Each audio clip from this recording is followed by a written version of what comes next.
You do not need to manifest more clients. You need to become unavailable for the ones that are non-ideal.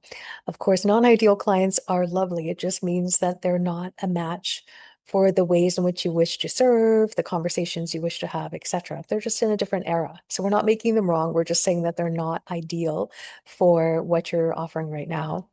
So if people keep delaying, hesitating, asking too many questions, needing to be convinced, your business is still open to clients that are not operating at the standard that you're holding for yourself. So in this video, I'm going to show you the identity shift that makes premium clients move faster because your field no longer permits hesitation. Hello and welcome in. I'm Mother Malia. If you're new here, you will know very quickly if this space is for you. The baseline of my teachings is that you are and always have been the only author and authority of your reality. The external world is responsive, your clients are responsive, your money is responsive, your business is responsive. So if your clients are moving slowly, delaying decisions, asking for more time, wanting to think about it, disappearing after they say they're interested, or needing you to keep proving the value of your work, the first place to look is not the sales script. We must look at the identity your business is currently organized around. Now, this doesn't mean that, because, for example, I am a very uh, action or not action oriented. I'm very decisive and I move very quickly. I move at the speed of light. And I have people that will come in and they really need a lot of time to decide.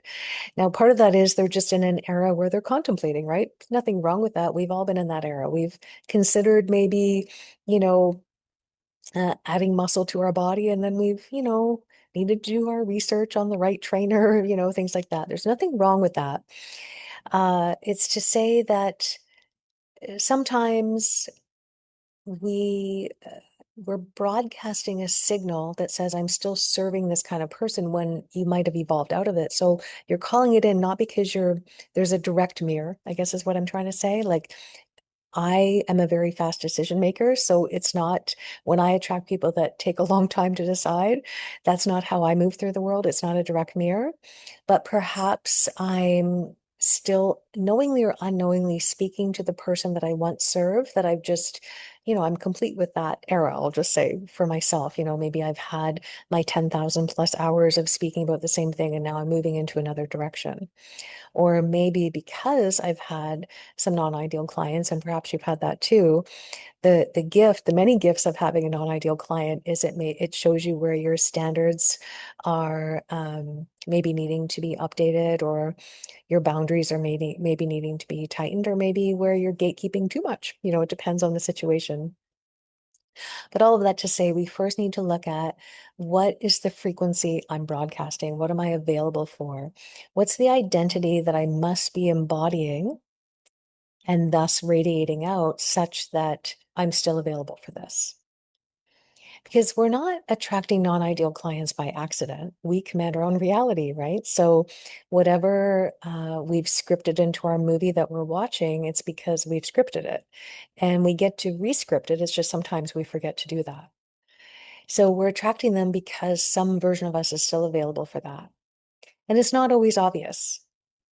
It's not like you're putting it out there like, oh, I'll work with anyone. I'm desperate. Please just come, because you already know that clients are not the source of your income, that money flows from them to you, but that source, pure consciousness, whatever, is the source of your abundance. Sometimes it sounds like I should make this more accessible, or I should be more affordable, or I don't want to seem like I'm too much. I don't want to seem like I don't know enough. You might have an unconscious rule in your business that says, because that there's a lot of teachings like this that say, I have to nurture people for 6 months before they'll buy from me. So if that's your reality, then that's why people are going to hesitate for 6 months and then all of a sudden press play. You know what I mean? I should explain my value better. I should make another payment plan. I should add another bonus. There's all kinds of ways that this shows up. And when we do this, we're no longer positioned as the woman whose work is necessary, where we're the obvious choice. We're positioned as the woman uh, that's being chosen versus us choosing who we wish to support. That is where the leak begins. So because clients do not only respond to our offer, they respond to our authority. They respond to our certainty. They respond to how clean the room is, so to speak. They respond to our standards and how stable they are. They respond to whether the business is built around the assumption that clients move quickly. If our business is still open to hesitation, confusion, delay, negotiation, our income and responsiveness will reflect that. And it doesn't mean that there's anything wrong. The outer reality, although it's just a mirror, and all we can get from a mirror is reflection. We can't get clients from the mirror. We can't get money from the mirror. We can't get certainty from the mirror, but we can get information because it's a reflection. And we'll say, okay, this is what the mirror is reflecting to me. Where am I going to tweak this in my business reality? Because the field is always precise. There's really only one law. People talk about the law of assumption, and I know I'm going to trigger some people when I say this. There's only one law, and that is the law of resonance, because this is a frequency-based reality. So we have creation, we have the laws of resonance, and then we have principles. The law of assumption is really a principle that reality responds to what we're assuming to be true, right? That's a principle. That's not a law, because uh, we can still heavily doubt heavily doubt the things that we wish to manifest, and it can still show up. So we know that what we assume to be true isn't a law, it's a principle, right? Because if it was law, it would always be the case that every time I had doubt, I completely canceled out my manifestation, and that's not what happens. I can give you countless examples in my own life of where I've had immense doubt and I've still manifested really wild things. But here's what I'm trying to get at. The field is very precise. So we cannot say I'm calling in premium clients while still energetically making space for clients who need to be convinced and have price negotiation and all of those kind of things. We cannot say my work is highly valuable while over explaining it and undercharging.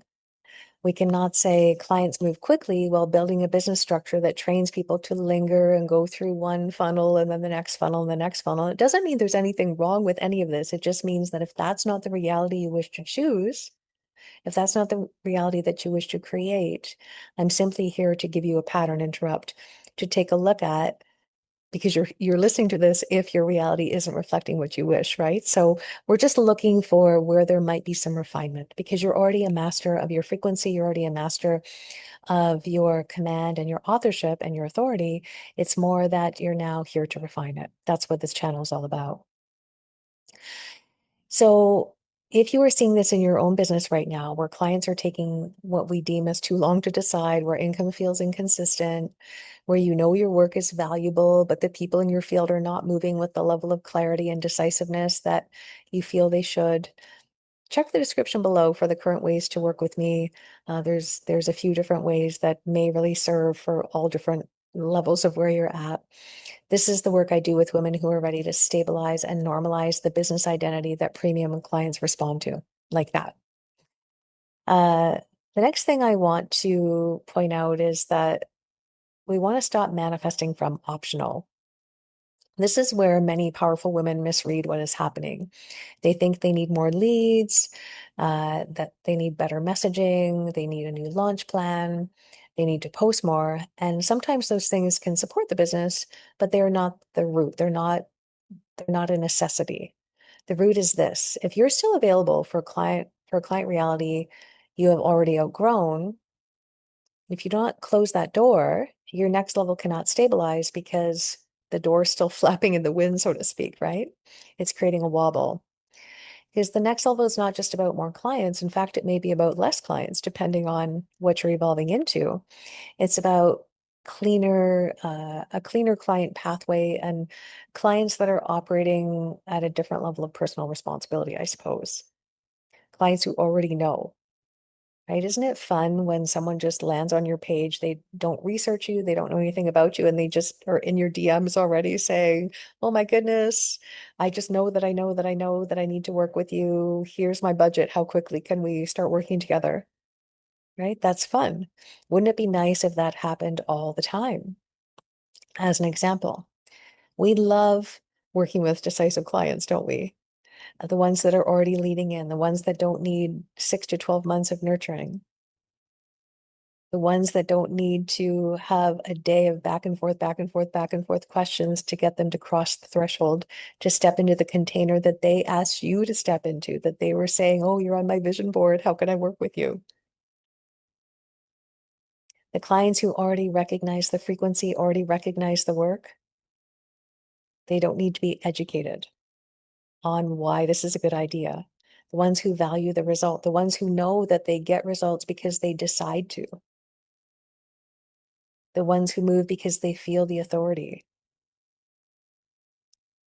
And there's already a version of you that does not chase clients. Because if you're God in a body, if you're pure consciousness, can you imagine that God in a body is not sitting there going, oh, I need more clients. I need to chase them.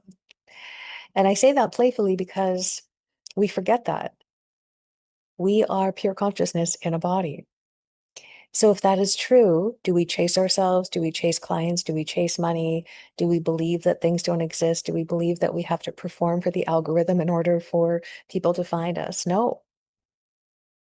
There's a version of us that's not trying to be chosen, that does not lower their standards in their room to make hesitation feel comfortable for other people. They do not perform to be relatable so people like her. They do not collapse into explanation when someone delays in their decision. They do not interpret silence as problem. They do not panic when the non-ideal clients fall away, and they will, especially when you really declare your standards. And sometimes it's the people you least expect. So when we want an expanded reality, when we want to leap from 6 to 7 figures, we also have to be willing to accept what comes with it. There is likely going to be a little bit of a cleanup process. It doesn't mean it's messy. Doesn't mean you even have to be the one that cleans it up. But are you willing to have that temporary discomfort in exchange for this much more expansive space of financial overflow and ease in your business and your life? Your standards are really the things that cut through the debris, that clear the dust bunnies out of the room to make it pristine, to make it precise, to make it very, very easy for people to step in. And the business structure really must match this assumption. The old operating system says get more visible, nurture them more, explain better, be more accessible, prove harder. But the new operating system says raise the standard, close the leak, stop negotiating with hesitation, become unavailable for clients who need to shrink the field so they can feel comfortable. And it doesn't mean that you're becoming cold. It does not mean you become unavailable to service. It doesn't mean that you've stopped caring or that you're lacking in kindness or whatever. It means that you're no longer contaminating the environment with proving, with performance, with condition, with negotiation. That's not authority. There's a very different signal between I need you to buy so I can feel safe or feel liked versus I know what this work is and you'll know if it's yours.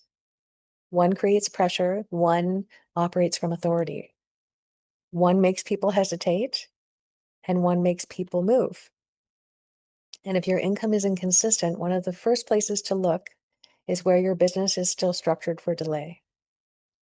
Are your calls too loose? Are your offers over-explained? Are your payment options built around fear? Are you creating false scarcity? Are your posts speaking to people who need convincing? I used to do that all the time. And I probably still have a little bit of that show up because I don't like to see people struggle. My whole life, I've been wired to show people an easier way. I'm really wired for efficiency. I love efficiency. When I go to a hotel room, I'm already looking around saying, this is an efficient use of space or it's not. When I'm with money, with business, with whatever, when people come into my world, I'm not putting more things on people's plate. If anything, I'm saying, how can we simplify this? How can we make it easier? So when I see people struggling, when I see people making things harder than they need to be, I really want to say, no, please stop it.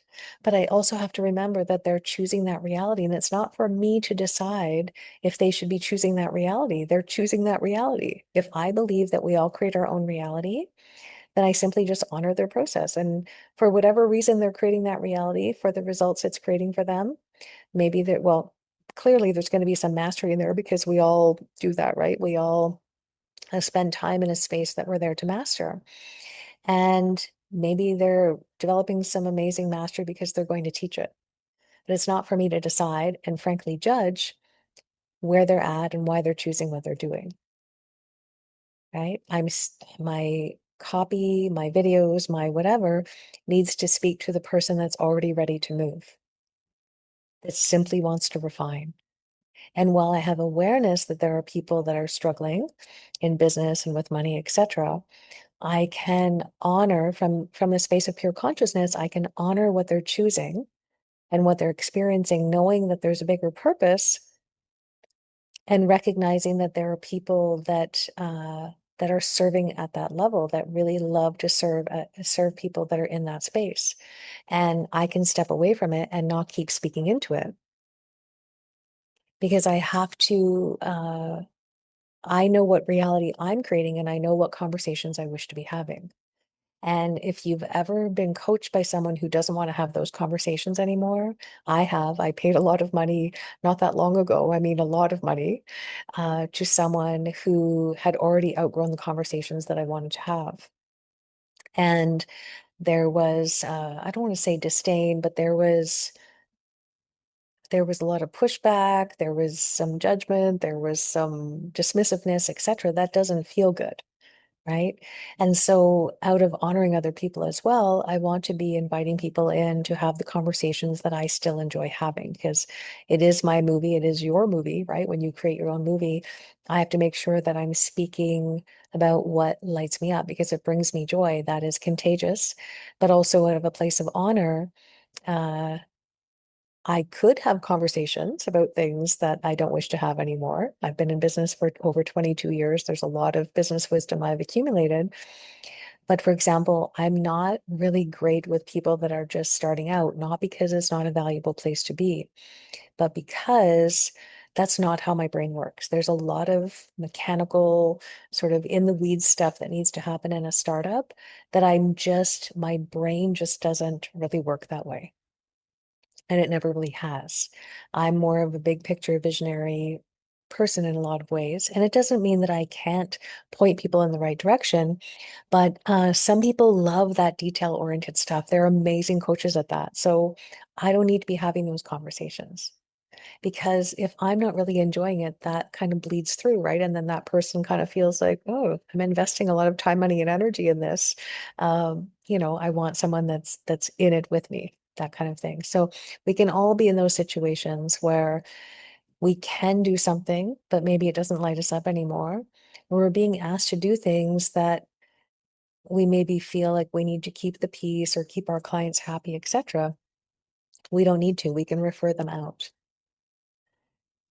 So I don't want you to judge any of this. Just take a look at where there might be some incongruence in what you say you want and then what's actually showing up. Because again, the mirror is always going to, it's just information. It's always going to reflect and it can only reflect. It can't give you anything other than a reflection. And that reflection can be really valuable for you to determine what you're still available for and what you're not. So if you already know you're ready for deeper support with this and you're ready for your business to stop organizing around delay, check the description below for the ways to work with me. This is where we calibrate the identity, offer structure, and your field so that the ideal clients can move cleanly and quickly into your world. And as we wrap up for today, just want to remind you, you do not need to manifest clients from the energy of pursuit. You need to become the woman whose standard makes the non-ideal clients not even see you. You're not even on their radar. You're not here to be chosen by people who are unsure. You're here to be recognized by clients who already feel the inevitability of the work. The wrong clients can only stay where your standards are still negotiable. And I say wrong loosely, you know what I mean by that. So the question is not, how do I get more people to want this? The question is, where am I still available for people who do not? Where am I still making hesitation comfortable? Where am I still proving the value of something my next level already knows is obvious? Because the moment you become unavailable for the wrong clients, your business starts making room for the right ones, not through the force, but through command. So if this landed, tell me in the comments where you have been available for the non-ideal clients. And if you're ready for your next step, check the description below for the current ways to apply to work with me. Share this with the woman who is still trying to convince people who were never meant to enter her next level. And I'll meet you in the next video.